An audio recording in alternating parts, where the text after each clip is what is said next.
یعنی شاہد احمد راجہ اور مسعود احمد جیلمی کو جہاز کے اندر جانے کی خصوصی اجازت ضیاء حکومت نے ہی دی تھی۔ یہ کوئی ہرگز معجزہ نہیں تھا کہ وہابی بھی مانتے ہیں کہ کافر سے معجزہ نہیں ہو سکتا، تو پھر اے بغیرت وہابی دیوبندی اور جماعت غیر اسلامی والوں، میلاد و نیاز کی محفلوں کا ثبوت طلب کرنے والوں، اب تم مرزا طاہر کے پاکستان سے یورپ جانے کا ثبوت دو کہ آیا یہ ضیاء حکومت کی مہربانی تھی یا نہیں؟ بولو، کیوں بولتی بند ہو گئی ہے تمہاری؟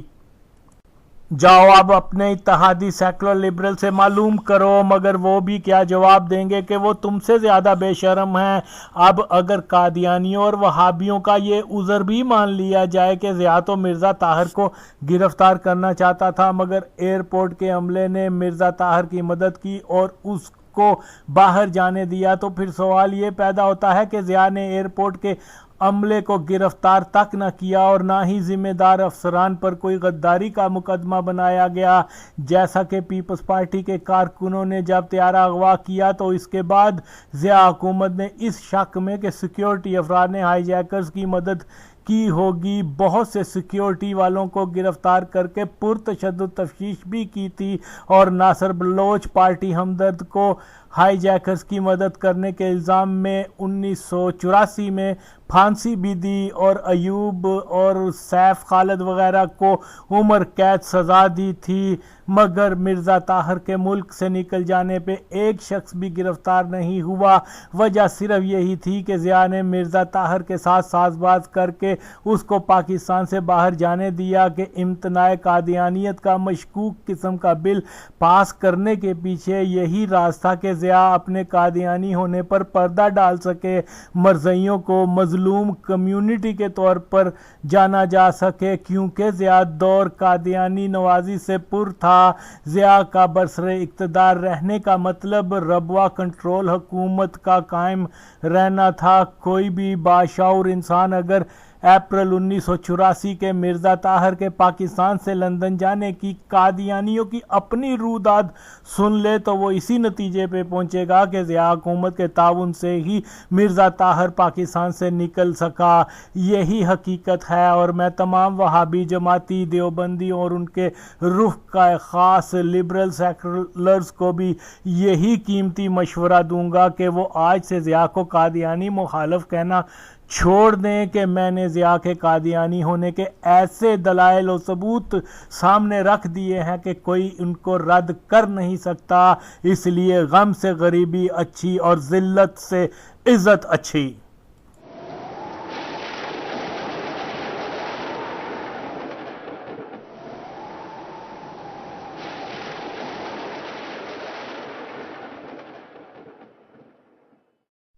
صرف یہی نہیں بلکہ ضیاء الحق کی عبرتناک موت سے محض 5 روز قبل یعنی مورخہ 12 اگست 1988 کے خطبہ جمعہ میں حضرت مرزا طاہر احمد صاحب نے اپنے ایک رویا صادقہ کا تفصیلاً ذکر فرمایا۔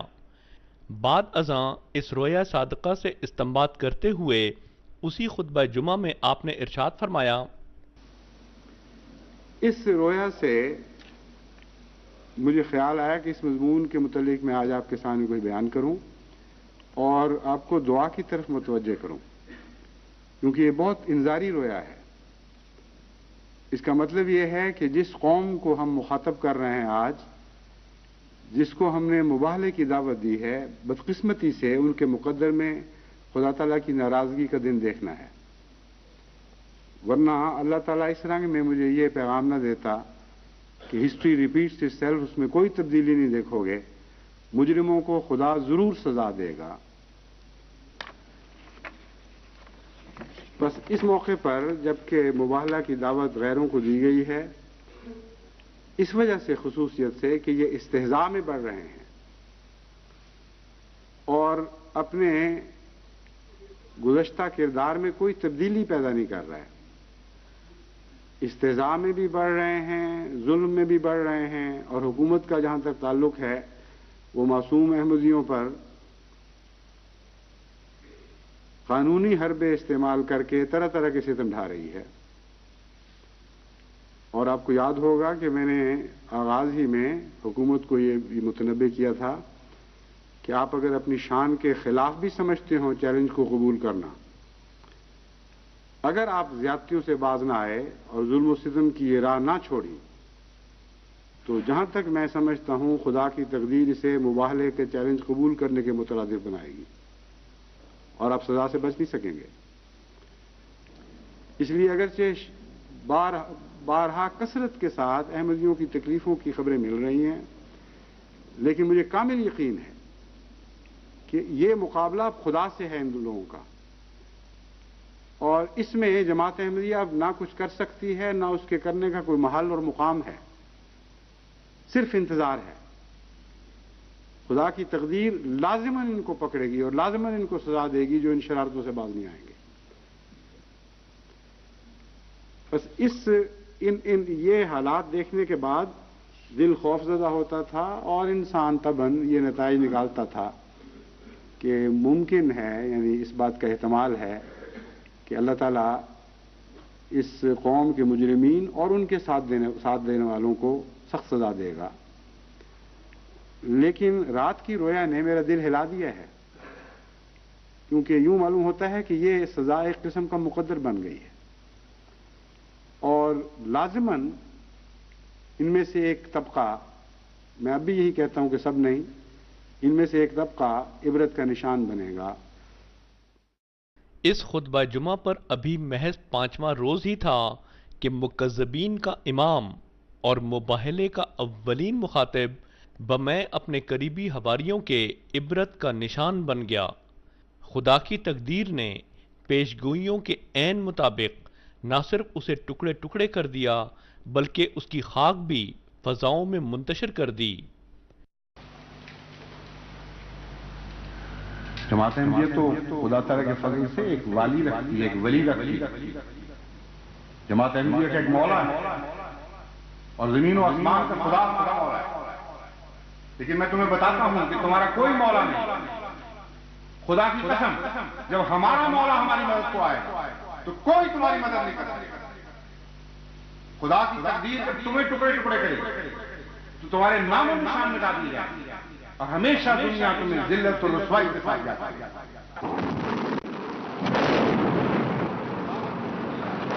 اپنے خدا سے دور ہٹ جائیں، لیکن تمہاری عائد کردہ مصیبتیں ہمیں اور زیادہ خدا کے قریب کر دیتی ہیں۔ ہم اپنے رب کی طرف اور تیزی کے ساتھ لوٹ جاتے ہیں۔ Hazrat Khalifatul Masih IV urged restraint on his followers. Do not respond to these provocations. He denounced in sermon after sermon the injustices that Zia was inflicting. God would punish him if he continued in his evil ways. God's wrath would be terrible. Hazrat Khalifatul Masih warned him again and again, but the general paid no attention to the warnings and continued to plot schemes in order to destroy the community. You know, when I suspected that something is cooking against Ahmadiyyat between the Mullah and the then dictator of Pakistan, Ziaul Haq, instead of running away, I went straight to Islamabad and camped there for 7 days. He had many friends among the diplomatic community. Some he met at their offices, and some privately. From the meetings, he gathered something was going to happen, but no one seemed to know exactly what. Until the Deputy Commissioner of Islamabad sent me a very urgent message. This Deputy Commissioner said, my earnest advice to you is, for God's sake, return immediately to Rabwa, or it will be too late. Hazrat Khalifatul Masih IV immediately returned to Rabwa.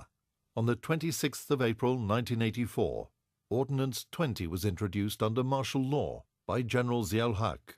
The ordinance was designed to prohibit Ahmadis from practicing their faith. I immediately called a meeting of all the Ahmadi elders, whoever were available at the time, to reach Rabwa immediately. I stated before them the facts, the consequences of this ordinance. I told them that according to this ordinance, if I remain in Pakistan and declare myself to be a Muslim, immediately they would arrest me and put me behind the bar. So how can I remain a Khalifa of Jamaatul Ahmadiyya, Khalifatul Masih, and operative at the same time? The advice at the meeting was unanimous. Huzur should leave Pakistan immediately.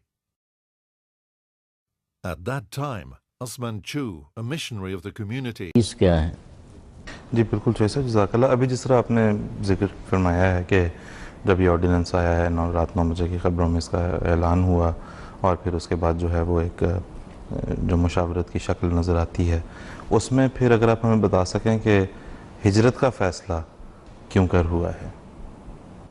میں یہ سمجھتا ہوں، آگے میں حضور کا اقتباس پڑھوں گا. 26 اور 27 اپریل کی درمیانی رات حضور کو اللہ تعالیٰ نے بتایا کہ اس ملک سے جلد از جلد نکل جانا چاہیے. بنیاد یہ ہے فیصلے کی. حالات کا میں نے پہلے ذکر کر دیا ہے کہ حالات ایسے تھے ہی نہیں کہ حضور وہاں رہ سکیں، اور اگر رہیں تو پھر جماعت سے رابطہ نہیں کر سکتے تھے. اگر رابطہ کرتے تو حکومت کی مشینری جو ہے وہ حرکت میں آ جانی تھی. اس لیے اللہ تعالیٰ کی رہنمائی تھی، حالات کا تقاضا تھا کہ حضور جو ہیں وہ ہجرت کر جائیں. back in Pakistan, Zia's persecution continued. Huzur's warnings grew stronger and stronger. Night after night, month after month, he prayed to God for help for his beleaguered people. He warned Zia in his sermon on the 3rd of June 1988. اور پاکستان کے بدنصیب سربراہ نے جو پہلے dictator کے طور پر ظاہر ہوئے، پھر اس کے بعد صدر کا چولہ پہنا، وہ اس وقت حضرت مسیح موعود علیہ السلام کی تکذیب کے سب سے بڑے علمبردار ہیں، اور ان کے تمام ماننے والوں کو بھی، اور ان کو بھی جو تکذیب میں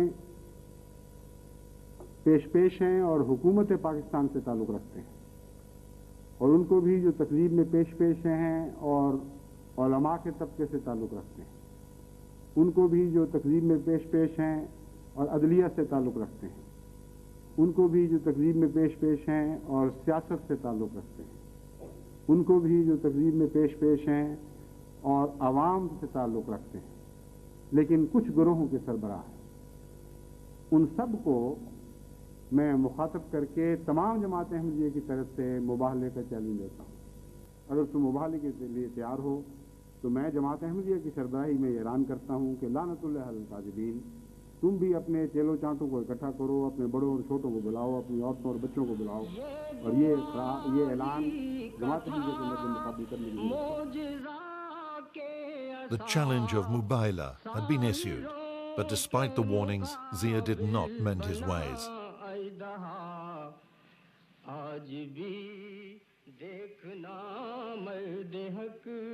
حکومت کا جہاں تک تعلق ہے وہ معصوم احمدیوں پر قانونی حربے استعمال کر کے طرح طرح کے ستم ڈھا رہی ہے. اور آپ کو یاد ہوگا کہ میں نے آغاز ہی میں حکومت کو یہ متنبہ کیا تھا کہ آپ اگر اپنی شان کے خلاف بھی سمجھتے ہوں چیلنج کو قبول کرنا، اگر آپ زیادتیوں سے باز نہ آئے اور ظلم و ستم کی یہ راہ نہ چھوڑی، تو جہاں تک میں سمجھتا ہوں خدا کی تقدیر اسے مباہلے کے چیلنج قبول کرنے کے مترادف بنائے گی اور آپ سزا سے بچ نہیں سکیں گے. Hazrat Khalifatul Masih IV saw a dream which contained a message from God. I saw in a dream that I was translating a portion of Hazrat Masih Maud, the founder of the Ahmadiyya community's writings.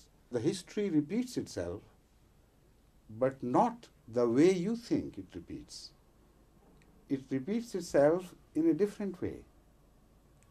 And when I said this, there were some Englishmen sitting around me, and they said that you are not making the correct translation.